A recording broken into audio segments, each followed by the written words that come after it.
Live from the House of LeMay Makeup and Dressing Room. Here comes Amber. Stop what you're doing. Here comes Amber. She's just doing what she can. Here comes Amber. Cue the spotlight. Here comes Amber with 2 drinks in her hand. The matriarch of fashion, secret super glasses, you can't look away. Ask her, does she do it? There's really nothing to it. She's got that feminine game. If you have a party, or if you're feeling naughty, call up the House of LeMay. Here comes your favorite gal. Here comes your queen. Here comes your talk of the town. And we're live tonight. The music starts playing. It's time for cabaret. And we're live tonight. Ladies and gentlemen, please turn off all cell phones and get ready for your host, Amber LeMay.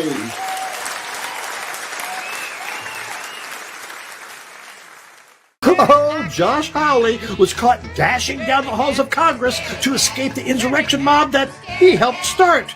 Not since Seinfeld's George Costanza has anyone fled in such a cowardly fashion.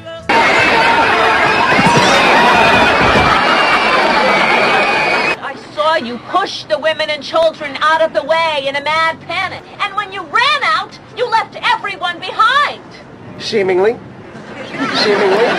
the untrained eye, I can fully understand how you got that impression.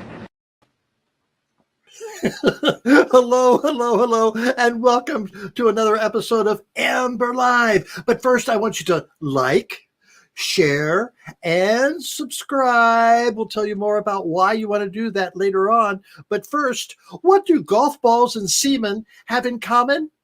They're all a part of this week's headlines.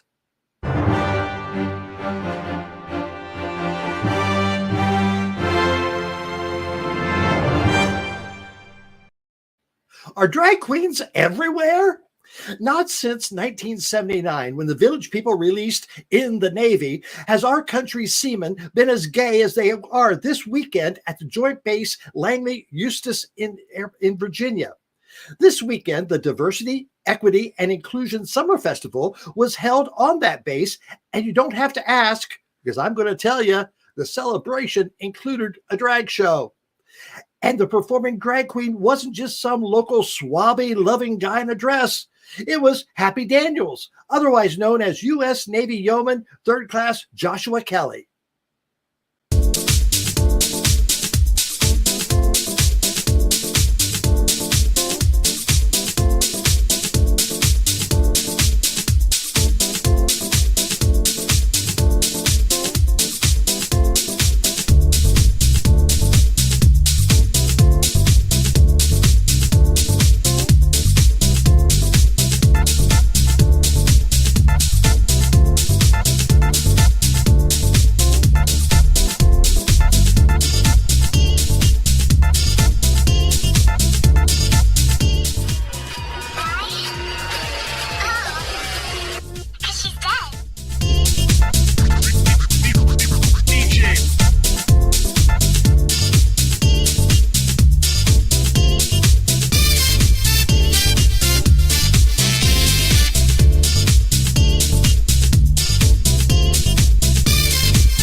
FYI, that video is 4 years old, so Daniels is now 28.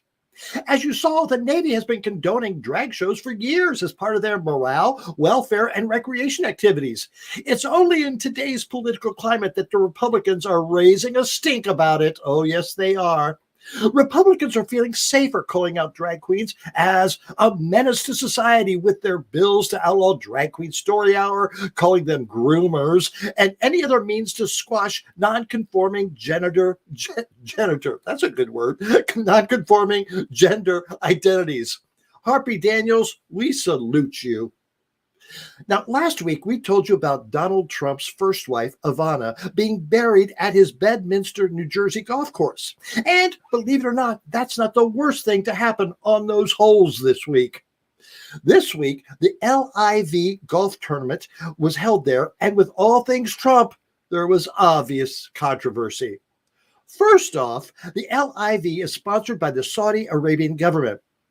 And as you can imagine, some people don't care for the Saudis, mainly the survivors and families of 9/11. They see the Saudis behind the tragic day and showed up to protest. And players and guests of the event were also treated with the presidential seal plastered on towels, golf carts, and other items. What's wrong with that? Well, believe it or not, Trump was violating a law. I know, you're shocked. Federal law prohibits use of the seal for the purpose of conveying a false impression of sponsorship or approval by the government of the United States. And unlawfully using the seal could result in a fine or imprisonment for not more than 6 months. Oh, please, please, please. Attendees also got to witness one of Trump's most famous activities, cheating. At least twice, he had his caddy pick up his ball after a botched drive and carry it to the next hole. And to get back to Ivana's final resting place, some people thought it was a nice gesture on the Donald's part, while others thought it was his final proof of power over her. But it turns out, with all things Trump, it was to give are exempt from property and sales taxes, and perhaps even more importantly, given Trump's current legal peril, cannot be seized in judgment in the event of a bankruptcy or other civil proceedings. Oh, yeah. And by the way, Trump keeps a small group of goats on the golf course in order to classify it as a working farm to benefit from the tax breaks that go along with it. Oh, the grifters gotta grift. And that's this week's headlines.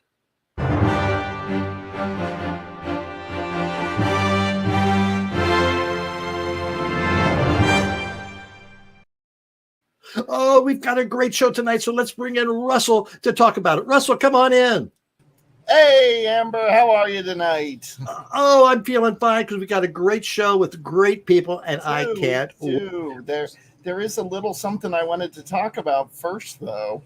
Yes, because today is a very special day in a couple of ways for sci-fi people. First of all, if you haven't seen it all over the internet, today is the birthday of George Jetson. This was the day they had picked. Somewhere in the future, George Jetson would be born, and it was today. Oh my goodness! I hope somewhere in the world a baby is born and their parents called them George Jetson. That would be amazing.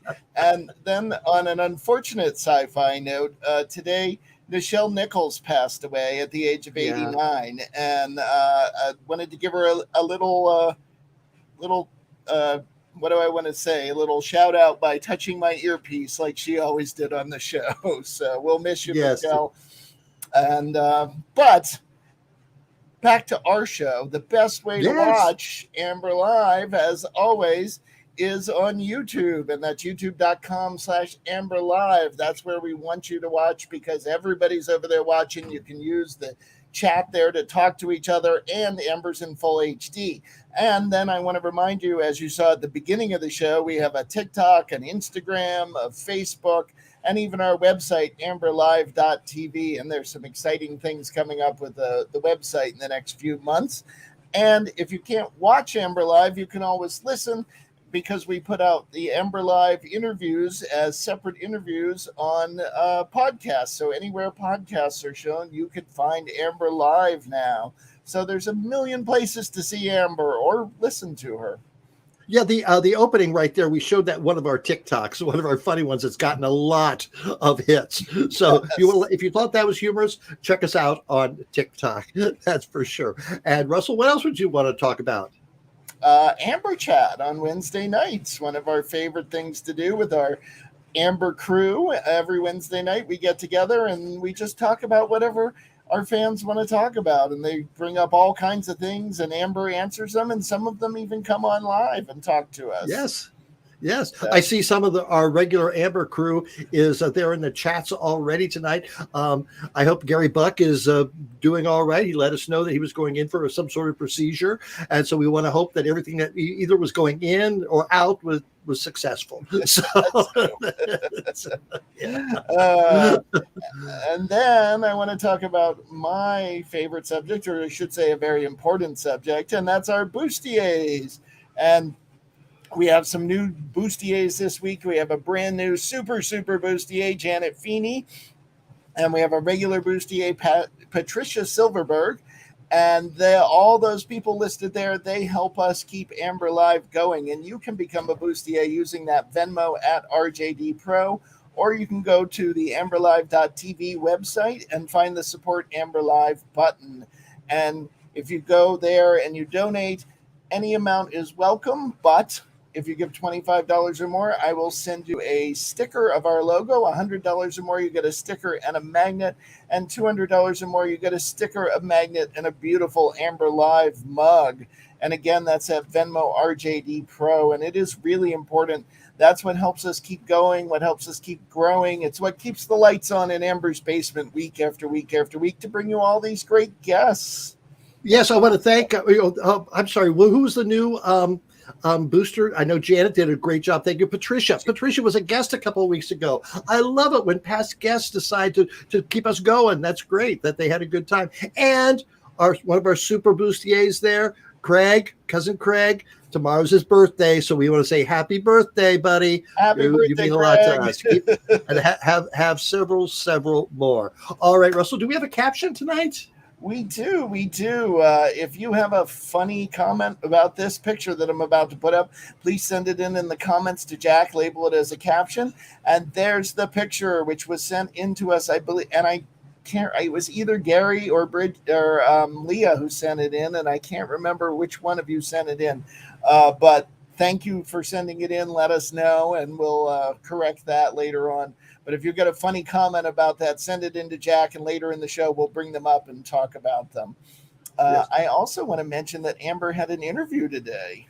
Yes. Yes. And it's not online yet, but it will be soon. It was live this morning on Out Chicago.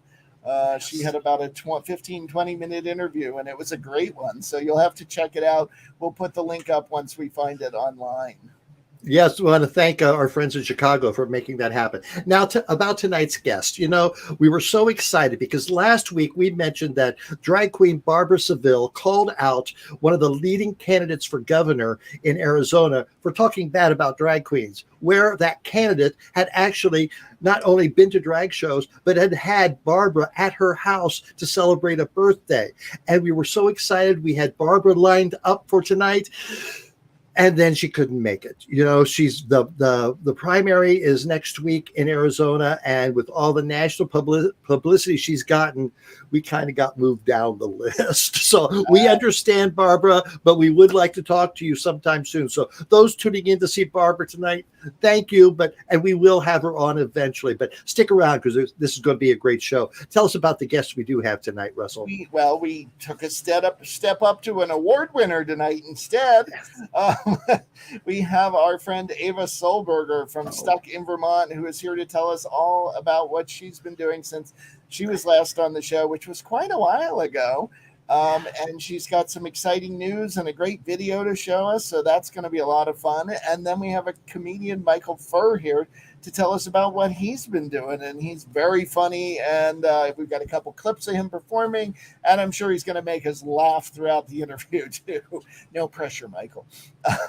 So that's our show for tonight. But wait. Plus. Including some of our irregulars from the Beaver Pond Players. We've got Rusty Peen, we've got Rocco, and Emoji Nightmare is back. So it's going to be a lot of fun. Oh, yes, it is. It's so much fun. So thank you very much, Russell. And let's get on with the show. This is it. All right. Yeah, so our first guest tonight is Eva Sollberger. Now, Eva was on over a year ago, but she does this wonderful every other week video presentation from 7 Days. That's our local alternative newspaper. And it's just wonderful. And she received an award, and we want to talk about that. So, Eva, come on in, please. Hello, Amber. So nice to see you, darling. Oh, Ava, it's so good to see you. So tell us about this award that you won. Well, it's the ANN Award, which is the Association of Alternative News Media. And what's exciting about it is it's across the country newspapers. So it is a national competition. And we actually, at 7 days, we won 6 first place awards, which is amazing. And we racked in even more than that. I think like 19 altogether, something like that. And when I found out that the video about the House of LeMay won first prize, I know, of course, it's the House of LeMay. You're amazing. I'm going to say that a million times. I called up Mike and left a message, and then I called you up and left a message, and then we talked. And I was just, because that video wouldn't have won were it not for your heart, Mike's heart, Lucy Bell. The House of LeMay has changed. I feel like Burlington has left its mark on Vermont. And it was just wonderful to see it nationally recognized in this video about the changes of the House of LeMay. So let's run a clip now. You have this now. How long is your normal clip or your normal segments? So the videos tend to be around 7 to 8 minutes, and you can watch that at 7daysvt.com. But then a short version that's 3 to 4 minutes plays on WCAX every other Friday in the 6 o'clock news. And that's what we're going to watch, a shorter version. Let's watch that now. It makes me feel Christmas. Marguerite, you're amazing. I love it. We are here in Burlington at a historic garage sale for Mike Hayes, also known as Marguerite LeMay. They have legs! Go get your purse, Grandma. And we have really. ho, ho, ho. And there's matching wigs and earrings, too. I'm open to working on. What is that? Little fish. Ah, get it! So come in with me. Do you have shopping carts? And everybody who loves Mike and Marguerite is coming here to try on the glamorous clothes, jewelry, glasses, and hats and wigs, and take home a piece of history. And an M. For Marguerite. That's our polka dot dress. That's from the polka dot collection. Today's a culmination of almost 30 years of drag history. Fasten your seatbelts. I think it's going to be a bumpy night. Good evening, Client Amber. I'm Marguerite. And I am Lucy Bell. And we are the House of LeMay. The LeMays are larger-than-life legends in Burlington, and they have been going strong for almost 3 decades. And 10 years ago, we also created the League of Drag Queen Voters, and our motto is, don't blow it, vote!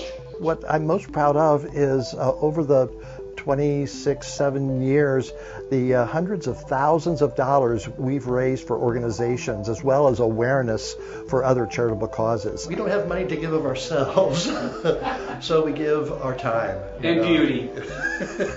The amazing LeMays always bring the party, and everyone wants their picture taken with them. And those eye-popping handmade costumes were designed by Mike Hayes. But things are changing for the LeMays. In April of 2019, Mike had a stroke. And it was pretty devastating to all of us. I knew things would have to change after that when we realized his diagnosis was not going to be a complete recovery. So we had to think about what we were going to do, and so we didn't do anything for a while. One thing I'd really like to do is assure everyone that just because this fabulous yard sale is taking place, the House of LeMay still exists. Mike and Bob, also known as Amber LeMay, were housemates for over 20 years. They started the House of LeMay together in 1992. When we started out, drag was pretty simple. You go to Goodwill, you get a dress, find a wig, put it on, attempt some makeup, and voila.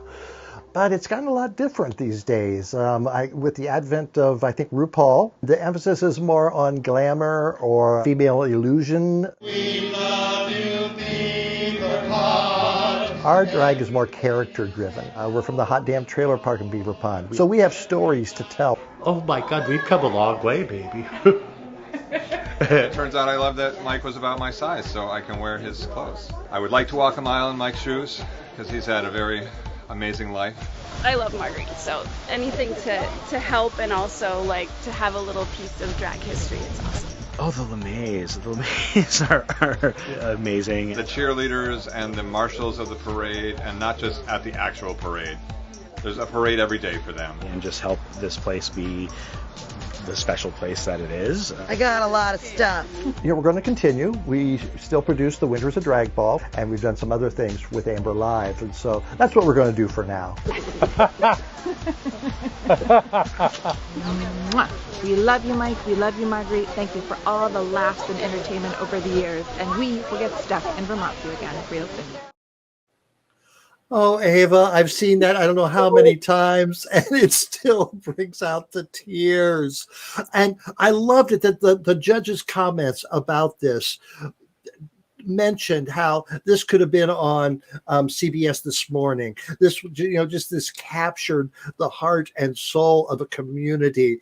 And oh my gosh, that is so cool. It makes me emotional watching it, and just listening to Mike's laugh makes me happy.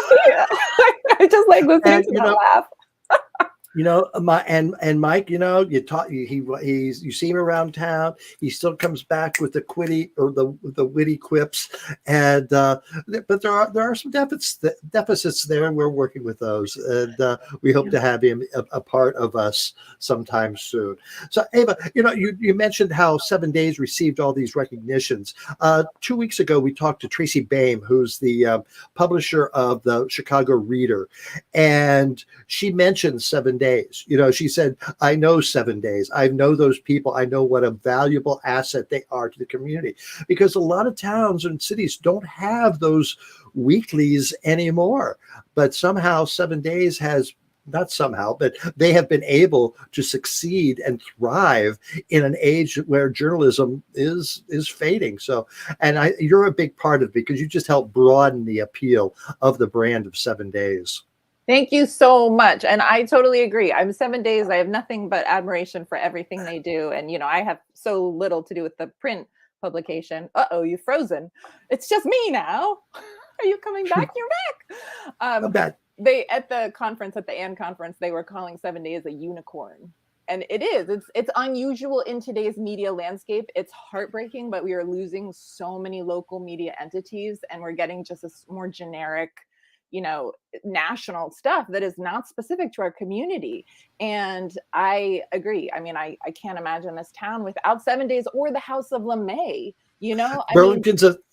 It's Burlington. It's the bedrock. It's what makes it so unique. And it was just so nice that, this is a national judge who doesn't know anything about Vermont, and they recognized the heart in that story. And they don't know who the House of LeMay is, but they do, and they understand what you've given to this town. So, Ava, how many episodes of Stuck in Vermont have you produced? 669. Oh my gosh. Oh my God. 15 years. Amber, are you gonna join me at 15 years? Are you gonna keep doing this? Congratulations on 2 years. I know.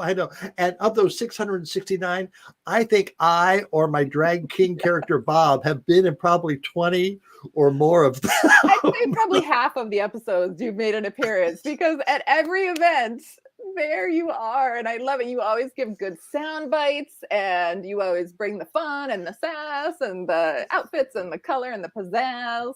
So the House Speaking of of which, Amber, yep. Speaking of which, this coming Friday night is the annual Daisies Award, where 7 Days gives out their readers awards for the best of. And I know I'm going to be there. Will I see you there? Oh yeah, I'll be there. I'll be at the entrance doing some award related things. And we haven't had the Daisies for 2 years. Again, it's a big deal in Burlington. Everybody, it's like the who's who of Burlington. It's like all your friends, and you always see everybody, and it's so intense because you're like, hi, and then it's over and you're exhausted. But it's whereas the Winters at Drag Ball is the winter's best party, the Daisies is the summer's best party. That's for sure. And I can't wait to see you, Ava. Thank you, congratulations, and thank you. It's all thanks to you, Amber and Mike and Lucy Bell. We love the amazing LeMays. Thank you. Mwah. Okay, thank you, Ava. Oh my goodness, I'm watching that again. Go and check out the full episode of that Stuck in Vermont. It is just beautiful. And speaking of beautiful, let's bring in my good friend Emoji Nightmare. Hey, girl. girl, that's hot. Emoji. Oh, beautiful. Well, yes, you are. Inside, you are very, very beautiful. So where have you been, Emoji? I haven't seen you for a while. Oh, I've been busy watching all these seasons of RuPaul's Drag Race. Let me tell you, there's like 4,000 happening all at once. I don't have a life anymore. Okay. So let's get into it right away. I know you have some prepared statements, so go ahead.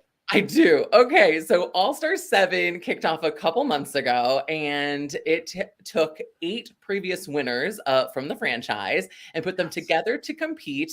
Rather than one queen being eliminated every week, they instead earned legendary legend stars. And the queens with the most stars at the end would participate in a lip sync, Lollapalooza, and compete for the crown. The participants we have Raja, Jinx Monsoon, Trinity the Tuck Taylor, Jada Essence Hall, Monet Exchange, Shea Coulee, the UK, and Evie Oddly.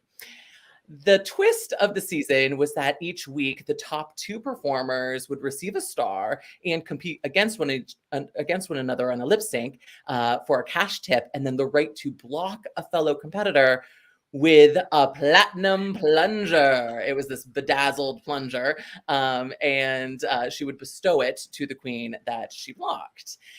So leading up to, we're getting close to the finale. The finale just aired last Friday. Around episode 10, the star count had Jinx and Jada and Trinity in the top 3 with 3 or more stars. And we know that the top 4 was going to move on to compete. Shea Coulee only had 1 star, and then the rest were in the middle with 2 stars. But during episode 11, Ru said that there was going to be like a variety show, RuPaul Gives Back, and that the winner of that competition would receive 3 stars, which basically meant everything that we had worked up to leading up to this episode was out the window. So it was just, whoever won this one was going to go through. And the top two there were Monet Exchange and Shea Coulee. So Shea, who was really at the bottom of the pack the whole season, all of a sudden found herself in the final. So I kind of didn't love that a whole lot. It was kind of nice to see Shea not at the top. She's such a good competitor, and so great. But I really thought that it was sort of from a production angle, it was kind of cheap. I don't know. I didn't really like it that much. It was like, what is this all for? But the final 4 was Jinx Monsoon, Trinity the Tuck Taylor, Monet Exchange, and Shea Coulee. The remaining queens that weren't in the top 4 were told that they were going to be part of their own competition called the She Done Already Done Had Hers Is lip sync battle. And then that winner would also receive a cash prize. So it was kind of like, it was just good entertainment. I don't think anything really mattered at the end of at the end, but one by one, pairs of queens last Friday competed kind of tournament style, and a winner was ultimately decided. In the end, Raja won the consolation lip sync battle, which I was so grateful for because I love Raja. And then really? I do love Raja. I have like this weird, I don't know. We can talk about it later, but Monet and Jinx ultimately battled for the top, and it was given to Jinx. I think Monet had a better lip sync and performance, but I think Jinx overall was a stronger queen throughout the whole season. And Ru prefaced her decision by saying, not only from tonight, but the whole season. And from the beginning, she said that, I was like, well, it's going to be Jinx then. Yeah. Yeah, but from the start, Jinx and Monet were my favorites. That's absolutely. And the Vivian, I had the Vivian right up there too, and I think the Vivian got screwed out of the roast. The Tuck was not one of the best ones. Yes, she did better than she had in the past, but the Vivian was sharp on that roast, and she should have won. That's Absolutely. Overall, I think, it was kind of, at the end of the day, I was like, okay, this is just RuPaul doing what RuPaul wants to do, and more power to her, of course. But it was a great season. It was like so entertaining. The level of talent from all 8 of them. I found new things to love about queens that I didn't really like before. I had never been an Evie Oddly fan prior, and I found myself really enjoying her more. Same with Trinity the Tuck. I was not a Trinity fan ever. I still don't care for Trinity. I don't care. She's talented. I cannot deny her talent, but her personality just turns me way off. Jada, I got to like Jada a lot more during the competition. Absolutely. Yeah, but no, it was fun. I like that they stayed, because that helped create something else, and you could tell they were having a good time as well. Oh, absolutely. I think overall it really was like great television. Yes. So, you recently had to leave the state of Vermont. Why was that? Well, as you were telling me earlier, I either have to change my acts or find a new audience, and so I had to skip over to. And I performed in Portland, Maine. I was on vacation there with our fellow nominated best drag performer, Katniss Everqueer. I don't know how she got nominated. She's not a drag queen, but we were on vacation celebrating her birthday, and she's really well connected. She does really great on social media connecting with other burlesque performers. And she reached out to some like Vivian Weiss in Portland and said, we are going to be in Portland. Are you doing a show? We would love to join. And they said, come on over. So we had it was Katniss, myself, Jinjo Lolly from Green Mountain Cabaret, and Dr. Vu. And we all performed. It was like a Vermont takeover. It was so amazing. I got to see my friend from high school who now lives in Portland, who came to the show. She had never been to my show before. So go figure, her first show was in Maine. But it was so great. Yeah. Well, good for you. Is that you? That is me. It's some interesting lighting, but yeah, I brought my cow print and I did my milk, my boo number. I was in a bikini. The theme was like hot, wet, and wild. So I just, I gave the audience their dose of calcium, some good, fresh Vermont organic milk, and I broke my nail. Very intense, very intense. It hurt so bad. Squirting people with milk. Did you find the audience in Portland any different? Insurance. Did you find the audience in Portland any different than the audience here in Vermont? It was pretty similar, to be honest. Portland and Burlington are a lot alike, but they were lovely. It was at Gino's Rock Club, which was kind of like the original dive bar of Portland, and it was super dive. It was cash only, no AC. It was grungy and lovely, and it was actually a really lovely venue. I would love to go back in the winter when it's cooler. So, will you be at the Daisy's party on Friday? Of course. Yeah, I've got to win finally, right? I wish you luck. You know what? Emoji, I'm going to take a damn sash whether I win or lose, okay? Eva, I hope you're still watching. Emoji, thank you so much for stopping in tonight. We hope to see you again real soon. Of course. Thanks for having me. Thank you. Hey, Russell, come on in. Hey, oh my God! I know we're running a little long than we planned, but oh my gosh, what fun talking to Eva and then Emoji. Two good friends that have so much good to say. So we have more coming up. Tell us what we have coming up. We do have lots more coming up. Oh my goodness! Soon, next up will be Michael Furr, who is a comedian, and we are just thrilled to have him here tonight and get to hear all about his career. And then we've got some Rusty Peen and some Rocco and our caption this and even Boog and Sugar here. So it's going to be a fun-packed second half of the show. So show that picture again, the caption picture. Oh, yes, the caption this picture. There it is. If you've got a great caption for that photo, please send it into Jack in the comments. Make sure you note that it's a caption so he knows what you're talking about. And we would love to hear from you. And then at the end of the show, we'll get some good laughs. Oh, yes, yes, we will. A quick shout out to our bustiers before I go.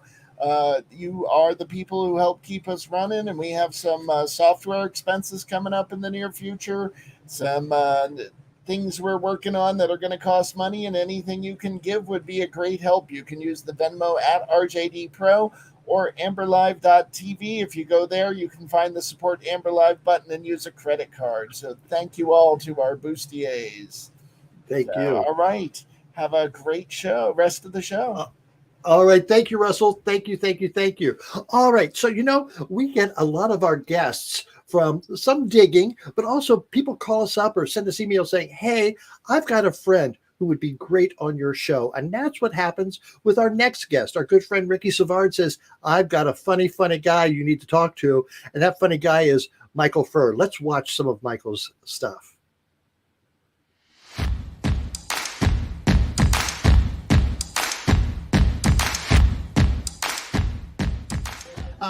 That's another sign that I'm middle-aged. I love a good YouTube and cry. Fuck Netflix and chill. I don't have the time. I love a good YouTube and cry. Once upon a time, you could find me at 11:30 at the club when it was jumpin'. Are these references current? Are these still current references? Okay. But now I would just rather sit at home and just watch a bunch of sad YouTube videos, have a good sob by myself. Oh, there's some chemical that gets released when you blow a stranger in a nightclub bathroom that I now get from watching a Siberian circus bear be reunited with his family, Like, run, Bosco, run.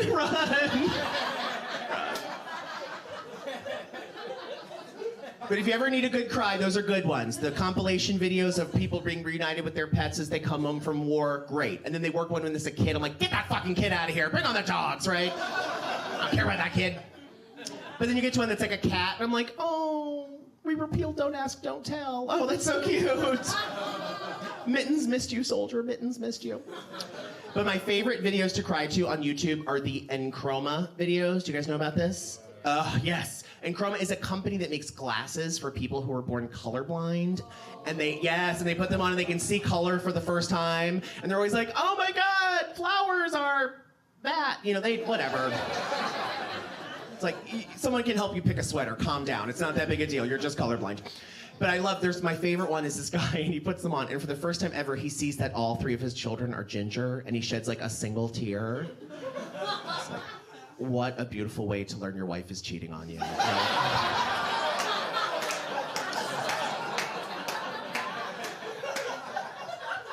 He's like, I don't know what that color is, but I'm gonna see someone with hair like that, I'm gonna fight them.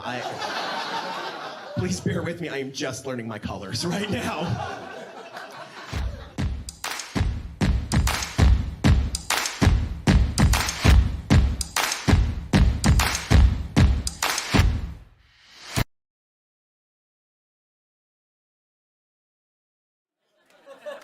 I actually think that left-handed and right-handed is a really good analogy for sexual orientation, because think about it. You're born left-handed or right-handed based on absolutely nothing.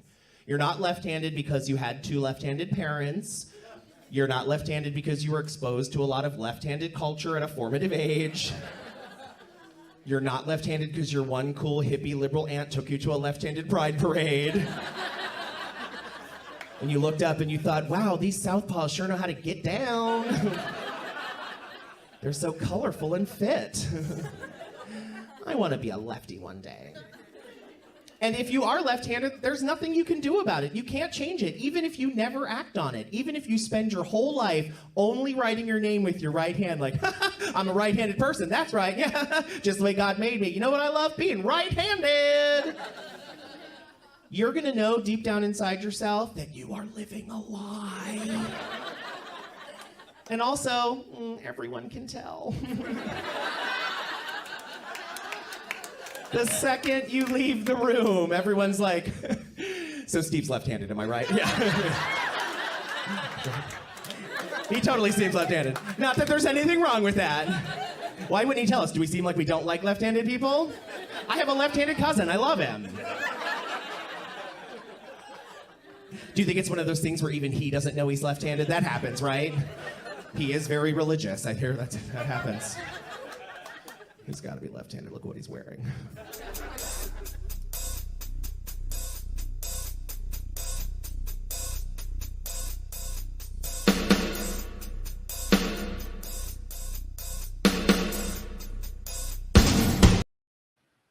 So let's bring in Michael Furr. Michael, come on in. Hello. Thank you for having me, Amber. Were you laughing at your own stuff? Well, I'm laughing at how long it's been since I've done a lot of that material. So it's kind of like it's like looking at your high school yearbook, and you were like, oh, well, for the time it was okay. Oh no, it's topical. It's still very topical for a new audience. Of course, yeah. So Michael, where are you based from? I live in Baltimore. Mm-hmm. All right. Baltimore, And Charm City. How did you get started in comedy? Well, I'm a writer, and I had done a lot of comedy. I used to do comic books, and I wrote a few books, and I always wanted to perform on stage, but I was kind of nervous. I think like a lot of kids who grow up gay and weird, I was a little afraid of public perception of me for some reason. And then unfortunately my father died very suddenly, and it was a big wake-up call to me that if there's things you want to do and you're putting them off and you think there's going to be a better time, the time is now. Because I really felt like, he never got to retire. He didn't get to enjoy his later years. And I really wanted to do a lot of the things I had been putting off or that I'd been afraid of. And getting on stage and doing stand-up was a big one. And, here it is a decade later. It's my full-time job. Tell us about those first early times getting on stage. I was more worried about being comfortable in front of people than I was about my ability to write or craft jokes. So really, I waited until there was an open mic happening at a place that I already felt comfortable, where I knew some of the bar staff, and it was in the gay neighborhood and it was gay people. So I was like, okay, I can do this. I feel comfortable with the venue. And so I really just went on stage and just kind of talked and told a story about a movie I had seen and just kind of told a funny story. And it went so well, I actually got booked. I got booked off of my first open mic. I mean, the booker didn't know it was my first open mic, and I certainly didn't tell them. But at the same time, then I realized, oh, I can do this. And the writing part of it was something that I already did. So that part was sort of easy. So once I felt comfortable, I just had to keep doing it. And, and then I do improv, and I coach improv, and I write sketch. And so I do all these different things in the comedy family. And all I had to do was just start doing it, So you said you wrote books. What kind of books did you write? I used to write sci-fi fantasy because I'm very cool, and and I did comic books. Yeah, I went to college to be a creative. I was a creative writing major, and I used to, back in the 1990s, I used to hand draw and handwrite comic books, and I would take them with me to raves, because ladies of a certain age. And then, and I just handed them out. I did zines, basically, when zines were a thing. When did you transfer from doing comedy as fun to being comedy as a full-time gig? Well, I started doing comedy in my 30s, and a lot of people start young. Comedy is a young person's game because it is thankless and happens late at night, and you usually get paid in free drinks. And I was in my 30s, and I already had a career separate from that. So I knew if I was going to make this happen, I had to make it my job. And so I said, I'm going to start producing my own shows. So they gave me an opportunity at a local club for a 10:30 on Wednesday night show once a month. That's how much faith they had in me. An unpaid 10:30 Wednesday show. And then slowly throughout the years, I just started taking over all of these available show slots at all these different places.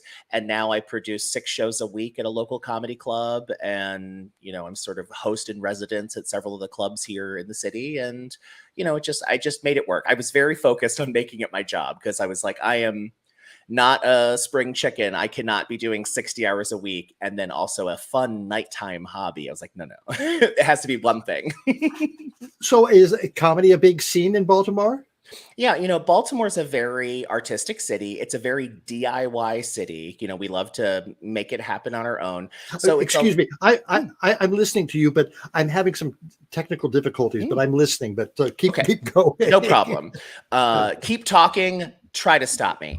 Baltimore's a very DIY city. We love to put it together. We have amazing venues like the Auto Bar and the Crown and Magooby's nightclub and all kinds of places that are really well known for comedy. But some of the best shows and best spots are just places where people get together and throw a show. And, it's a very creative city. It's a very diverse city across racial lines, gender boundaries, sexual orientation and expression. So it's a very diverse, it's a very broad spectrum of types of performers and types of content that you see there. So how many comedy clubs are there in Baltimore? So there's really only 2 big comedy clubs that are known like chains, but we have, about 24 other venues that regularly do shows. And then the venue that I work at as a producer is, strictly comedy during the week. It's called the Lou Costello Room Comedy Club, named after Lou Costello of Abbott and Costello, whose family owned this bar in the neighborhood of Hamden in Baltimore. And he owned the bar and he hung out there and he spent much of his later years there. So the owner has kept it comedy ever since. And we do 4 to 6 shows a week up there every single week. So how do you get your comedians? Who are you looking for and how do you book them? Well, I would love to say that I just pick the best of the best, but people stumble in. We get people who are on tour. A regular night for us is maybe like a local, someone from New York or Philly, because that's like a normal through line is New York, DC, Philly, Baltimore. And then randos, we have people from Chicago, we have people from Florida, we have people from North Carolina who are in town. They hear about us. They want to come out. We've also have a reputation of being progressively queer space and a very, safe space for queer performers, which is not always something that's very easy to find in the comedy world. It's a very toxically masculine industry. So, so that also has a reputation of its own that brings people in, queer performers from around the country. So how often do you perform? Well, I host our Friday night shows. So we do 3 shows every Friday. And then I usually host every other Saturday is my comedy variety show that I do there every 2nd and 4th Saturday. And then, so I'm up on that particular stage at my club at least 5 times a week. And then I do a game show that's a unrelated, unaffiliated knockoff of the match game called Playing with Matches, where we have hilarious comedians come on and do their best celebrity impressions. And, we do everything up there from talk shows, game shows. We had a game show there last night, musical comedy. I produce improvised plays that we do 3-week runs of at a local theater. So I'm on stage quite a lot, whether it's as a host or as a performer. Well, that's it. Hey, if you're in Frozen again, I see. All right, I will take over the show. Okay, that's fine. That's it. Hey, why do you think this is called Amber Live? All right. So that is great. Let's see. Someone's saying their Wednesday shows are next to nobody to them. I've done a show with 5 people in the audience before, and it's harder than a packed house. Absolutely. Yeah, absolutely. People always ask caveats. They love to ask most people you've performed for at least. So most people I've performed in front of is 5,000 people. Easy answer. It's Baltimore Pride, 5,000 people. The least amount of people is nobody in the audience showed up and 2 of the comics backed out. So that's -2 people. So that's the least amount of people I've ever performed in front of.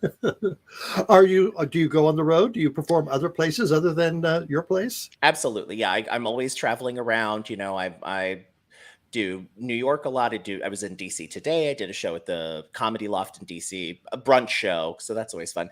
As far as Portland, Oregon, and California, all the way back here, wherever they want me, I'm there. Well, I tell you what, we have a great comedy club here in Burlington, Vermont, called the Vermont Comedy Club. Oh, nice. And you would fit right in. It's a very gracious place. Comedians say this is one of the best places they've ever worked. It's clean. They get respected. That's nice. Those are the things you can't pay for. So contact Vermont Comedy Club and tell Nathan and Natalie that Amber sent you and get up here. It's a great place. So what do you have? Do you have anything else coming up? You have do you have a new live stream show coming up? No, my new special just came out. Yeah, I mean, I'm always doing live stream stuff. You can find me on all my social media, Michael C. Furr with 2 R's, or my website, michaelfurr.com. I'm constantly online, always doing shows. But my new comedy album just came out. I actually recorded it right before pandemic, and it was supposed to come out in spring of 2020.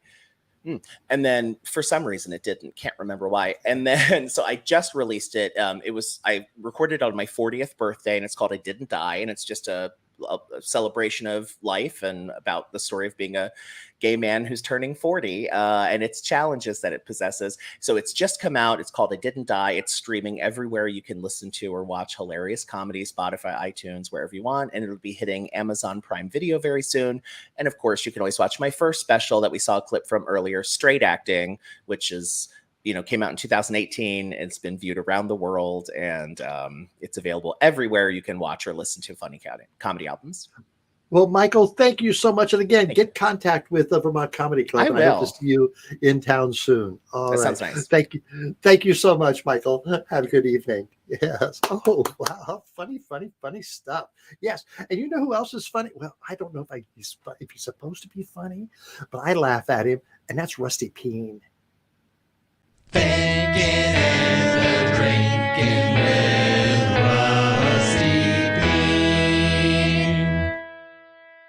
Peen. Dude, welcome to another edition of Thinkin and Drinkin. I'm Rusty Peen from the Beaver Pond Guns and Tackle Society, where our mission is to arm more drag queens, because a loaded drag queen is a safe drag queen. Dude, today we're drinking a New York beer. It's a Blue Point. Their legalized wheat beer. Dude, this is 7% alcohol per volume, so you'll definitely do some thinking when you're drinking this. And dude, now's a good time to mention that Blue Point is in no way sponsoring Thinkin and Drinkin. But if you're listening, Blue Point, we'd love to have you sponsor us, and we'll definitely talk more about your super dank beer and how it's like liquid 420 in a can. Yeah? It's been a crazy year for court cases and shit, dude. Dude, right now I can hear Ma Peen saying, Rusty, what the fuck do you know about the legal system? I'll have you know, Ma Peen. I've had more days in court than you got fingers and toes. Anyway, bud, first off, there's that court case is Johnny Depp and Amber Heard when Amber done been heard. Dude, then there's that time the Supreme Court said that women can't choose the right to abortion or not. Dude, if I had it my way, I can think of some of my little fucking peen pods who I would have chose to have an abortion, but things didn't turn out that way, bud. Now is a good time to remind you that we're still looking for a sponsor for the show. Then there was that time that the last president was on trial for exacerbating an erection. Dude, all these court cases should have been open and shut if someone had just fucking watched my show. Dude, the legal system was the very first episode we covered on Thinkin and Drinkin, but some bitch didn't pay attention the first time, so we gotta do a refresher for everyone and catch up, bud. Okay, huh? First rule of the court system is get on a first name basis with the judge, the prosecuting attorney, the bailiff, the court stenographer, and dude, get on a first name basis with the drug dog if you have to. Never underestimate the power of sociability. Okay, bud. Rule number 2. Lie. Dude, this one time I had a day in court because cousin fucking Craig called the cops on me and told them I was burning trash in his backyard. Dude, I got a day in court, and when I showed up before the judge, God was looking out for Rusty Peen that day. Officer who issued the ticket didn't show up, so the judge had no choice but to throw it in a case. Anyway, bud, I told that judge, dude, I didn't burn no trash, Your Honor. The judge just shrugged. Anyway, of course I burned that trash. You lied to the judge. And that also brings us to rule number 3. Contest every ticket. Okay, bud, that's all the time we have today for Thinkin' Drinkin'. I'm Rusty Peen from the legal offices of Peen, Felcher, and Taint.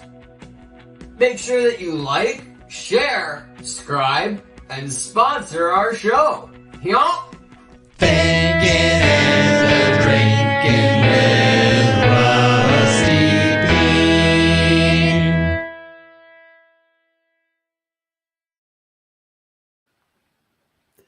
I think the only thing that I can follow that up with is Rocco Zamboni. Rocco, what do you have to say tonight? Rocco. I don't know. I might not be thinking, but I'm drinking. All right. Oh yeah, what are you drinking tonight, Rocco? I got just some vodka mixed with canned pineapple stuff. It's pretty good. Ooh, fruity exotic. and delicious and alcohol. Yes, I see you have your Amber Crew pin on there. I do. No, not Yes. that lapel. It's over here. Yes, Here it is. yes. Amber Amber Screw. Crew. Amber Screw. Amber So what you been up to this week? We loved your episode last week about being at the Hershey Park. Yeah, that was pretty awesome. You know why? Because Why? it was chocolate everywhere, but it was hot. So the shit melted on. As soon as you went outside, chocolate was melting everywhere. I swear, even the costume character chocolate bar was melting. I don't know who was in that thing, but he dripped all over the place. They had to scoop him up with a shovel. It was hilarious.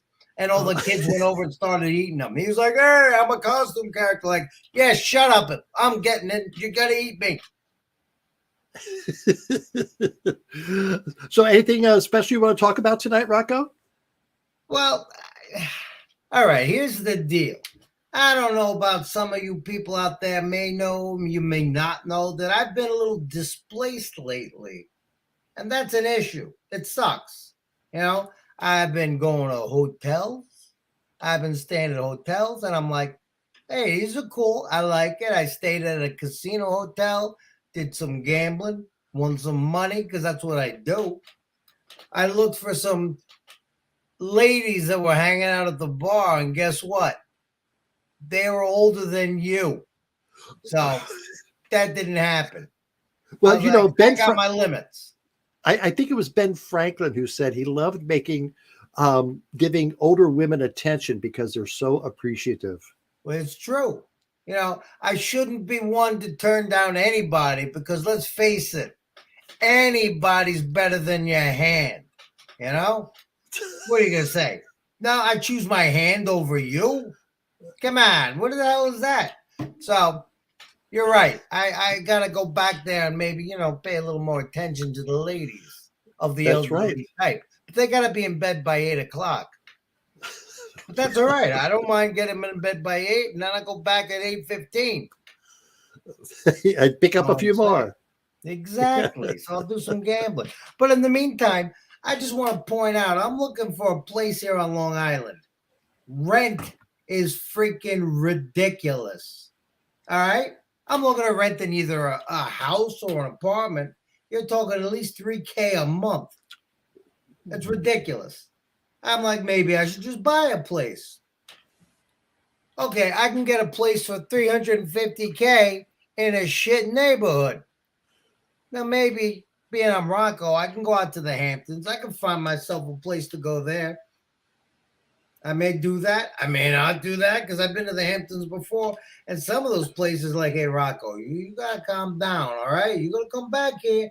You got to stop, you know, being yourself and let somebody else take the reins for a little while because you're eating up all the action. And I'm like, what the hell is that crap? Well, Rocco, you know, if you did move into one of those, how did you refer to those neighborhoods? 350,000 neighborhoods, the shit neighborhoods. But just think how you would raise the property values if You got a moved point in there. You got a point. They'd be like, hey, Rocco's in town. Prices just went up.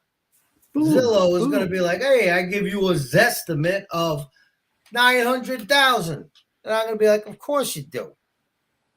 So it's fine, you know. Maybe I should do this shit in a bathtub surrounded by beer cans. I don't know. So, Rocco, do you have any new projects coming along? I know you've got your book of poetry. You've been doing some recording, video recording. Do you have anything, projects that we can look forward to? I do. You know what? One thing about being displaced, it's given me a little creative inspiration. All right. Good. So, yeah, I'm working on the book of poetry, which should be out before Christmas. So think about that for a Christmas present. All right. It's going to be a foreword by Amber LeMay. You know that, right, Amber? You're going to write the foreword. Yes, of course. Damn right. And I'm also working on some video projects. I got some things that, are going to be pretty big, because I don't do small anymore. I'm done. No plan B, all plan A. All right. Well, Rocco, this is I'm glad we're part of your plan every Sunday night. You're part of my plan every single day, Amber. Oh, all right. You sweet talker. You sweet talker. Because, someday we're going to hook up again. Oh, I didn't say that, did I? Nope, I didn't say nothing. All right. All right, Rocco. That's our secret, right? Huh? Yeah, that's our secret. Yes. I got a lot of You have a good week, Rocco. Have a good week. All right, everybody. I'll see you next week. Maybe with something a little more substantial, maybe not. Who cares? Who cares? Thank you, Rocco. All right. Let's wrap up this show by bringing Jack in. Jack, come on in. Jack. Here I am. Yes, Jack. So, how are you, Jack? We haven't talked for a few weeks. Sorry, go ahead. We haven't talked for a few weeks. How are you doing?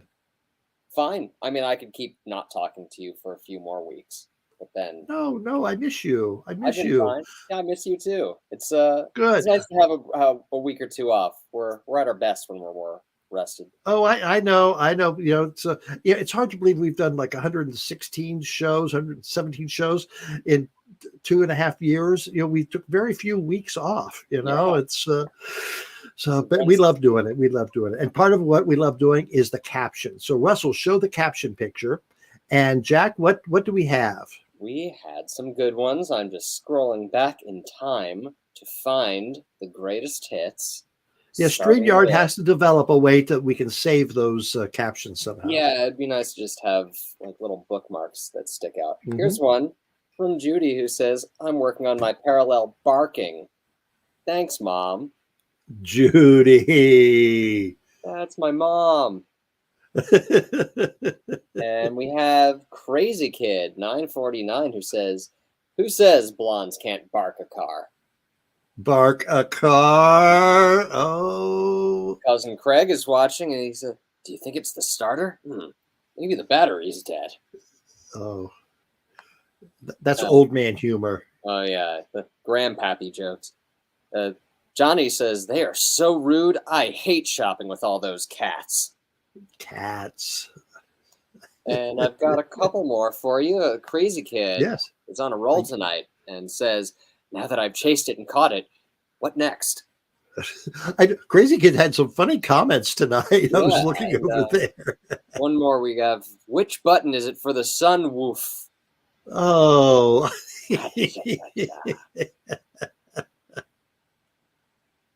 And that's it. All right. Well, thank you, Jack. Let's bring Russell in. Hey, great show. What a fun show. And again, we apologize that Barbara Seville could not make it tonight. We hope to get her on a future show, but sometimes the world takes over and we have no control over it. If Carrie Lake wins the primary, we will have to get Barbara on. Oh, definitely. All right. So, Russell, I just see you had a mug. People can go to amplive.tv and buy a mug if they'd like. Yes. Or they could have Rusty Peen on their mug. Yes. You can get a Rusty Peen mug. You can get a Rusty Peen album. Pure Peen. An album. Yes. That's right. We'll get it at amplive.tv or at jackquint.bandcamp.com. Doomed to be a classic. That's right. It is better than Dark Side of the Moon and funnier too. What happens if you play it backwards? You can actually understand what Rusty's saying. I'll have to try that. So, Russell, what do we have coming up next week? Next week, oh my goodness, I think we have a couple of interviews next week. One with Owen Keenan, who's been on the show before, the author from Chicago, and he's going to be talking all about Man's Country. And yes, that's the big bathhouse that is in Chicago. Yes, he's got a whole history of it to tell us all about. And then we will have a musician on next week as well. That we will Rusty be. I said a musician will be on next week, who will be here to tell us all about his career. So that'll be a fun show again next week. So, and then the 2 weeks after that, we're going to do some reruns while Amber and I have a little vacation in Provincetown. So we're looking forward to that. But next week we'll be here.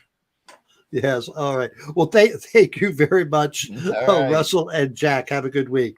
Bye. Bye. All right. Thank you again to my wonderful, wonderful guest, Eva Sollberger. Again, congratulations on that award.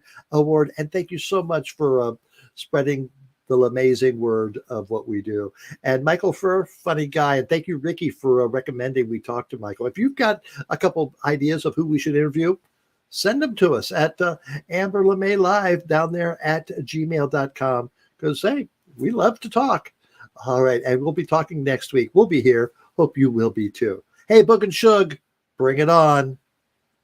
Have you ever met Rusty Peen in person? No way. I'm afraid to. I would probably bite him. Why would you bite him? Well, with all that fireball in him, he probably tastes like a cinnamon bun. If it were dunked in beer.